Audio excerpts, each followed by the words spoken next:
बड़ी खबर से आपको रूबरू करवाएंगे लखनऊ से। कई सीटिंग सांसदों का टिकट काट सकती है बीजेपी। 17 या 18 मार्च को प्रत्याशियों की दूसरी लिस्ट आएगी। इस वक्त की बड़ी खबर, पहली लिस्ट में 51 सीटों पर किए गए थे प्रत्याशी घोषित। वरुण गांधी, मेनका गांधी, ब्रिजभूषण के टिकट पर संशय। रीता जोशी, सत्यदेव पचौरी, संतोष गंगवार का कटेगा टिकट। सूत्रों की तरफ से ये जानकारी आ रही है। कई सीटों पर प्रत्याशी बदलने को लेकर चल रही है चर्चा। तो लखनऊ से इस वक्त की बड़ी खबर, कई सीटिंग सांसदों का टिकट काट सकती है बीजेपी। तो इस वक्त की बड़ी जानकारी आप तक पहुंचा रहे हैं। तो इस खबर पे ज्यादा जानकारी के लिए लखनऊ से हमारे संवाददाता जितेंद्र चौहान हमारे साथ जुड़ चुके हैं। जी जितेंद्र, कई सीटिंग सांसदों का टिकट काट सकती है बीजेपी, इस पर क्या कुछ जानकारी है? लोकसभा चुनाव को लेकर 2 लिस्टें जारी कर चुकी है भारतीय जनता पार्टी, लेकिन अभी भी कुछ सीटें बची जिस पर कहीं ना कहीं असमंजस बना हुआ है। और माना जा रहा है कि सूत्र ये कहते हैं कि कई सीटिंग सांसदों के टिकट काट सकती है। जो मौजूद पिछली बार जो सांसद थे उनको कहीं ना कहीं उनका टिकट काट सकता है, दोबारा उनको चांस नहीं मिल सकता। और 17 से 28 तक दूसरी लिस्ट कहीं ना कहीं जारी हो सकती है। और पहली लिस्ट में लगभग 51 सीटों प्रत्याशी नाम घोषित किए गए हैं, जिसमें कहा सकता है कि वरुण गांधी, मेनका गांधी, ब्रिजभूषण सिंह का टिकट अभी संशय में है। और कहीं न कहीं रीता बोगा जो कि प्रयागराज से सांसद थी, सत्यदेव पचौरी जो कि कानपुर से सांसद थे, संतोष गंगवार का टिकट कर सकता है। और कहीं न कहीं संगीता मौर्य जो कि स्वामी मौर्य की बेटी भी है, और बीके सिंह का टिकट भी कर सकता है। और कहीं न कहीं इसको देखते हुए पूरी तरह से जो कई सीटिंग सांसद पिछले लोकसभा चुनाव में थे और कहीं न कहीं अब उनका टिकट कट सकता है। सुल्तानपुर, कौशाम्बी, गाजीपुर, मैनपुरी से कई नामों पर चर्चा है। इसको लेकर चाहे मछली शहर हो, प्रयागराज हो, अलीगढ़ है, कई नाम है जिस पर कहीं न कहीं चर्चा की जा रही है। और कई सीटों पर प्रत्याशी बदलने का भी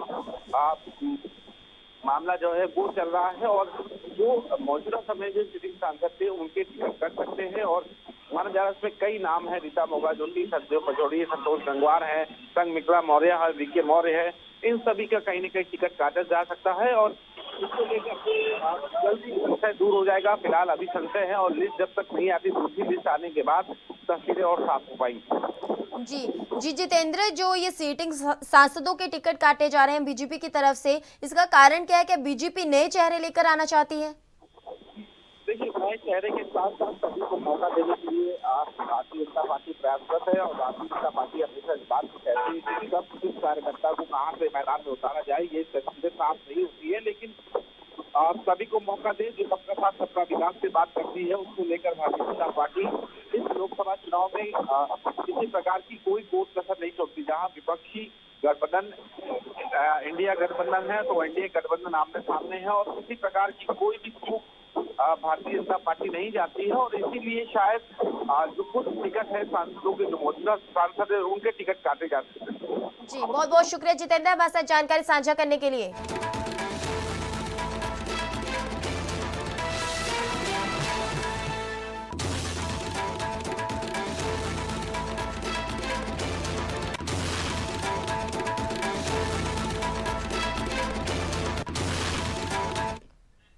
तो इसी बीच एक और बड़ी खबर सामने आ रही है। इस वक्त की बड़ी खबर से आपको रूबरू करवाएंगे लखनऊ से। सपा की राष्ट्रीय प्रवक्ता सौम्या राणा नजरबंद। इस वक्त की बड़ी खबर, सीए लागू होने के बाद विरोध प्रदर्शन की आशंका के तहत नजरबंद।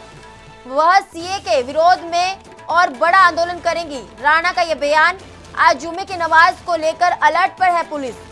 तो इस वक्त की बड़ी जानकारी आप तक पहुंचा रहे हैं। पिछले आंदोलन में सौम्या राणा की थी मुख्य भूमिका। मशहूर शायर मुनव्वर राणा की बेटी है सौम्या राणा।